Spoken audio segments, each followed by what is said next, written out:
Hola, buen día a todos. Mi nombre es Gonzalo Alarcón y voy a hablar un poco sobre el hipotiroidismo en el paciente crítico.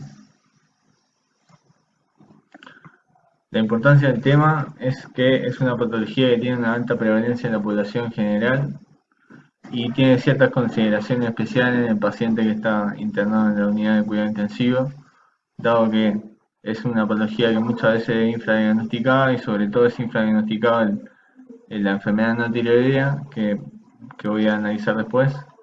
Y hay discrepancias terapéuticas en cuanto al tipo de hipotiroidismo.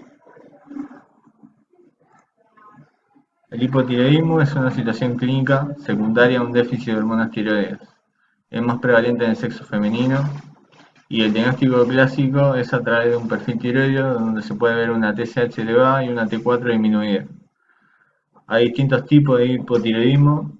La clasificación etiológica es dependiendo de dónde está el defecto, es dependiendo si el defecto en qué parte del eje hipotálamo hipófisis tiroideo está descrito. Eh, es primario si el efecto está en la glándula tiroides, es secundario si el efecto está en la hipófisis y terciario si está en el hipotálamo. A la vez el hipotálamo secundario y terciario se considera o se habla de que es el hipotiroidismo central. Las causas más frecuentes de hipotiroidismo primario son la tiroiditis Hashimoto, la radioablación con yodo y la tiroidectomía por un cáncer de tiroides. Las causas secundarias de hipotiroidismo secundario y terciario, una causa muy frecuente es el tumor de hipófisis. A modo de recordatorio y para poder entender la fisiopatología de la enfermedad no tiroidea, recordar que la glándula tiroides produce de la producción hormonal el 93% es de T4, mientras que solo el 7% es de la producción es T3, que es la hormona en definitiva activa. El resto de T3 se produce en la periferia a través de la conversión de T4 a T3, reacción que está catalizada por enzimas. La tiroides, a modo de repaso, produce las hormonas estimuladas por la TSH, que viene de la hipófisis, a la vez esta es estimulada por la TRH, que viene del hipotálamo, y la T3 y la T4 hacen un feedback negativo que regula todo el ciclo. La T4 y la T3 viajan en la sangre unidas, en la mayoría unidas a proteínas de transporte. El 70 al 80% está unida a la TBG o Thyroid Binding Globulin. El 20 al 30% viajan unidas a la albúmina y el 1% viaja libre. Y es este porcentaje el que produce el efecto en la célula diana. Y el metabolismo de las hormonas tiroideas está ejercido a través de las enzimas, la deionidasa 1 y 2, catalizan la activación de la hormona tiroidea pasando de T4 a T3, mientras que la deionidasa 3 cataliza la inactivación de T3, convirtiéndola en T3 reversa. Cualquier, eh, cualquier motivo, cualquier cosa que influya tanto la activación o la inhibición de las enzimas o que disminuya las proteínas séricas va a alterar la economía tiroidea. A fin de hablar del hipotiroidismo en el paciente crítico, me voy a enfocar en tres entidades. Una en la enfermedad no tiroidea, que es una alteración en la economía tiroidea que se produce en todos los pacientes, en casi todos los pacientes que están en estado crítico. Es una enfermedad que no se trata. Voy a hablar sobre el hipotiroidismo crónico, que es el paciente que ya tiene un diagnóstico previo de hipotiroidismo, y el coma mixedematoso, que es una entidad que es sumamente poco prevalente, pero que es tan severa que su tratamiento compete a la medicina intensiva sin duda. La enfermedad no tiroidea es una alteración en la economía tiroidea secundaria a un estrés agudo en un paciente que no tiene una enfermedad tiroidea previa diagnosticada. 44 a 70% de los pacientes en estado crítico la presentan. Esto se cree que es más grande este porcentaje, dado que es sumamente infradiagnosticada y es multifactorial en su patogenia. Intervienen el metabolismo de las hormonas tiroides. Esto es a través de la inhibición o activación de las deionidasas que nombré anteriormente. También la regulación de la TSH está alterada, esto sobre todo en la etapa crónica de la enfermedad no tiroidea, cuando hay una ebullición de la pulsatividad nocturna de la TSH por la hipófisis. Hay cambios, sobre todo disminución de las proteínas séricas, entre estas la TBG y la albúmina, que hacen que la hormona esté más libre y por tanto se elimine más. Y hay muchas drogas que se usan en la unidad de terapia intensiva que también afectan. Entre estas, una que está muy escrita en la bibliografía es la amiodarona, que está descrita como que es citotóxica para la tiroides, a la vez inhibe la conversión periférica. El furosemide también lo nombra, la dopamina, dentro de los antibióticos la rifampicina, los contrastes iodados para tomografías o estudios imagenológicos y muchas otras drogas. La enfermedad no tiroidea consta de una fase aguda y otra crónica, y la enfermedad no tiroidea no se trata. La fase aguda se produce en las primeras 24 a 48 horas del evento crítico y la fisiopatología se caracteriza por una inhibición de la D1. Como dije antes, la D1 cataliza la activación de la T4 a T3 y a la vez hay una estimulación de la D3, por tanto una sobre inactivación de la T3 a T3 reversa, y a la vez en el enfermo crítico hay una disminución de la proteína sérica que hace que por tanto disminuya la proteína de unión a la hormona y se elimine más la hormona.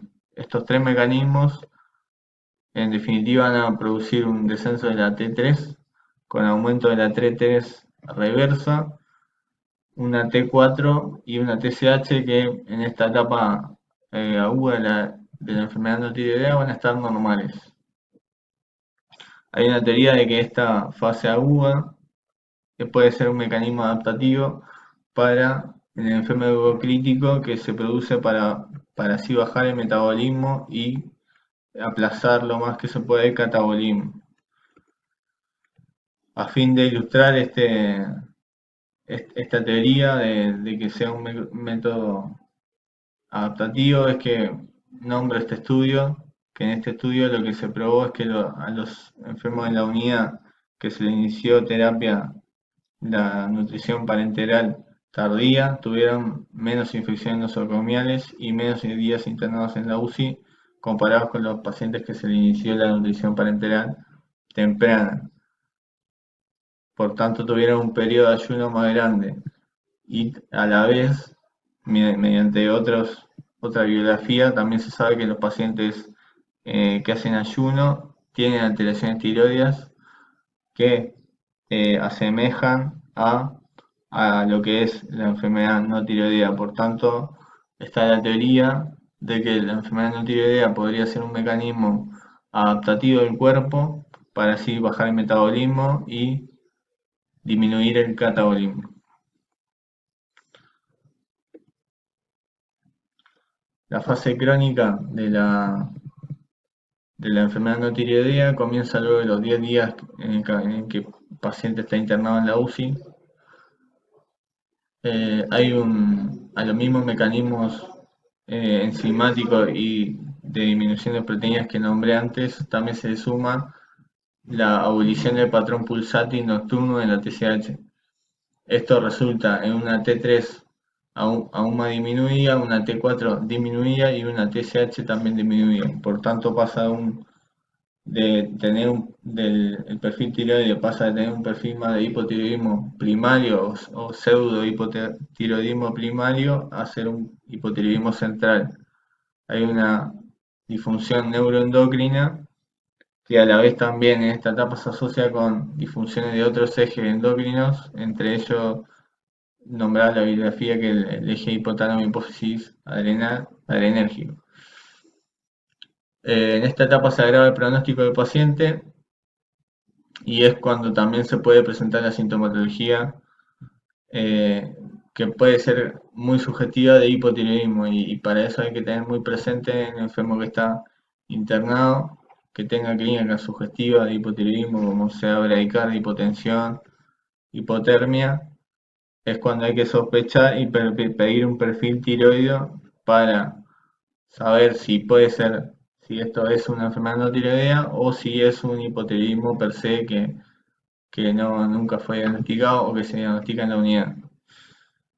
La enfermedad no tiroidea no se trata, de por sí no se trata. Por tanto, cuando diagnostico una enfermedad o un síndrome que no voy a tratar, cuando pienso que también, más allá de una enfermedad no tiroidea, puede tener un hipotiroidismo per se que haya que tratarlo. Por tanto, pido un perfil tiroideo cuando hay clínica sugestiva y cuando lo trato, cuando hay una TSH aumentada, mayor a 10 o mayor a 20 citan en ciertas bibliografías. Eso, el punto de corte no está claro. Y una T4 y una T3 disminuida. Acá hay un algoritmo que toma la TSH, el punto de corte lo toma en 20. Sobre 20 lo trato con terapia hormonal, bajo 20 no se trata. Bajo 20 sería una enfermedad no tiroidea, un mecanismo adaptativo que en parte es beneficioso para el paciente, por tanto no hay que tratarlo, y sobre esto sería un hipotiroidismo probablemente definitivo y necesite reemplazo hormonal. Distinto es el caso del hipotiroidismo conocido, un paciente que se presenta en la unidad ya con un diagnóstico previo. A la hora de ingresar al paciente es fundamental tener un perfil tiroideo para ver que el paciente esté eutiroideo o no. Las repercusiones que puede dar el hipotiroidismo en un paciente internado en la unidad dentro de la esfera cardiovascular es bradicardia, hipotensión, eh, signo de bajo gasto cardíaco. Dentro de la esfera respiratoria hay una disminución del estímulo respiratorio y por tanto una hipoventilación alveolar, que eso se va a diagnosticar gasométricamente. Dentro de lo neurológico puede haber depresión de conciencia, en los casos más severos el coma mixedematoso. Antes de eso, bradilalia, bradisiquia, reflejos osteoteninosos disminuidos, sobre todo el aquiliano. En el metabolismo, diionías, la hiponatremia es frecuente y, y una hipotermia consecuencia de una disminución del metabolismo. También puede haber alteración en el perfil lipídico. El tratamiento en la unidad, en el paciente que ya viene con un tratamiento previo y un diagnóstico previo, en el caso de que el perfil tiroideo, de que el paciente sea eutiroideo, el paciente tiene que seguir con el mismo tratamiento siempre y cuando la vía enteral esté disponible. En el caso de que tenga una patología que me contraindique la vía enteral, se puede esperar 2, 24, 48 horas y una vez que retome la nutrición enteral se puede retomar la T4 a la dosis que venía recibiendo antes. En el caso de un paciente que se diagnostica hipotiroidismo en la unidad por obtener una TSH, por pedir un perfil tiroideo dada la sospecha clínica y viene una TSH más de 20, se le inicia la terapia hormonal con ciertas salvedades. Si es menor de 60 años y tiene ausencia de cardiopatía isquémica, se inicia a dosis de 1,6 microgramos kilo día. También lo que se puede, una dosis adecuada sería 100 microgramos día, que se acepta en casi todos los pacientes. En el caso de ser un paciente mayor de 60 años que tiene cardiopatía isquémica, hay que empezar con dosis más bajas e ir ascendiendo paulatinamente. Y empezar con 12,5 a 25 microgramos día y luego de eso ir ascendiendo.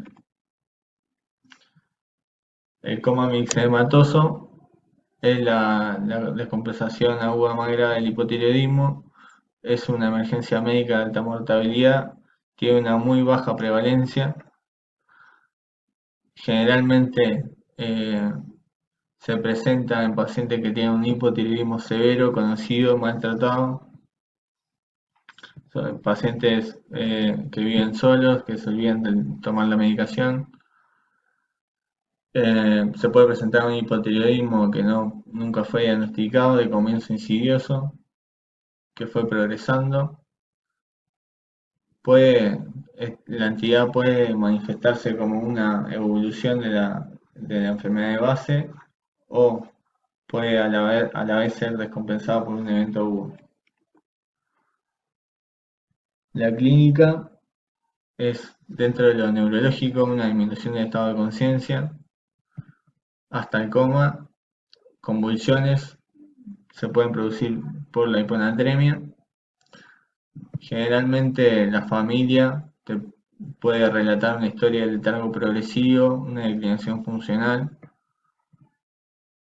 un abandono de la medicación, la hipotermia frecuente, el mixedema es característicamente un edema que no deja OD, que asienta sobre las manos, cara, miembros inferiores. También hay que estar muy atento a si el paciente puede tener sintomatología infecciosa, dado que eso nos habla de que puede tener una infección como causa descompensante del cuadro. Foto del mixedema. Otros elementos en la clínica, dentro del respiratorio, como dije antes, hay una disminución del esfuerzo respiratorio, de la musculatura respiratoria, lo que produce hipoventilación con acidosis respiratoria, que después se diagnostica gasométricamente, y las anormalidades cardiovasculares son casi siempre bradicardia, hipotensión y signo de bajo gasto cardíaco, en el peor de los casos. El diagnóstico es clínico y de confirmación humoral. Es sumamente importante excluir otras causas de coma.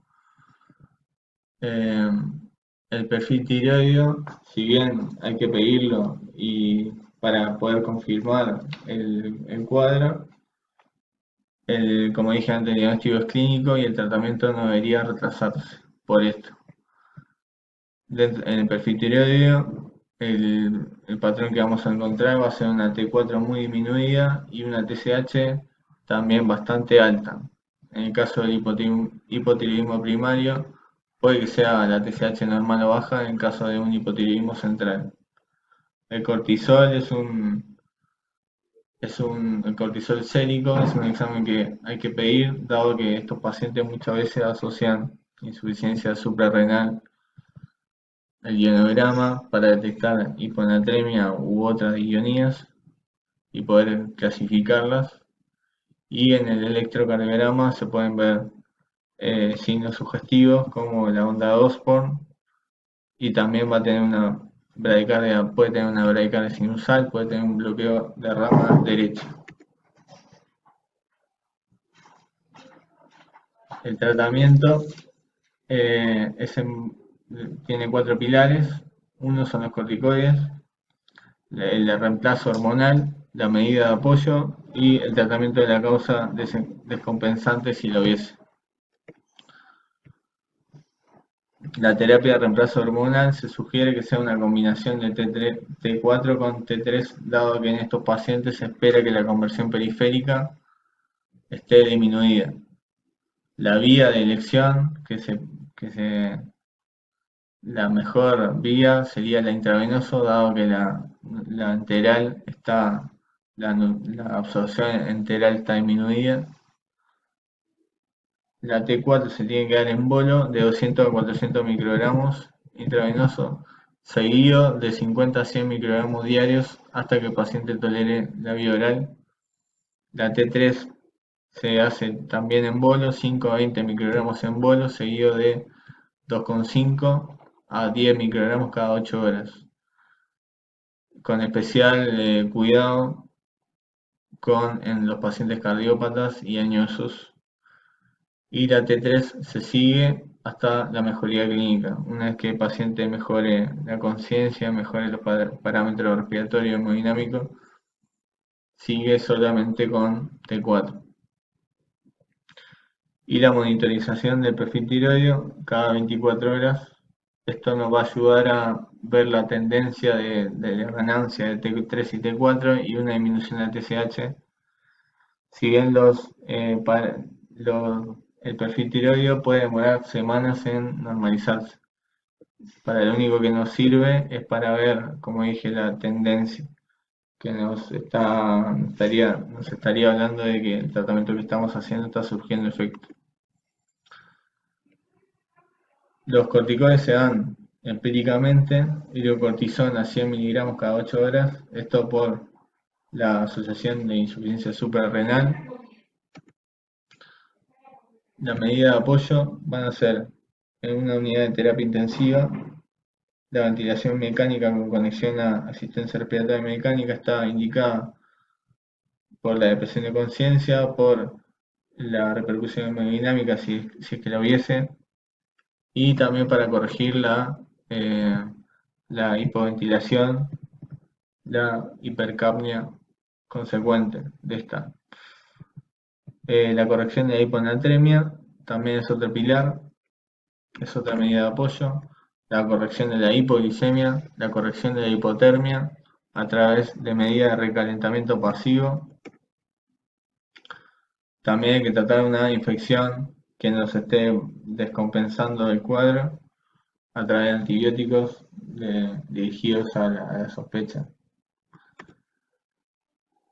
Y los objetivos terapéuticos, más allá de los valores de TSH o los valores de T4 y T3, que como dije se pueden recién normalizarse después de semanas, el, el principal objetivo terapéutico va a ser la mejoría clínica, la mejoría de la conciencia, de los parámetros respiratorios hemodinámicos, los cuales pueden no mejorar hasta en una semana, dado que la hormona tiroidea demora ese tiempo en surtir los efectos.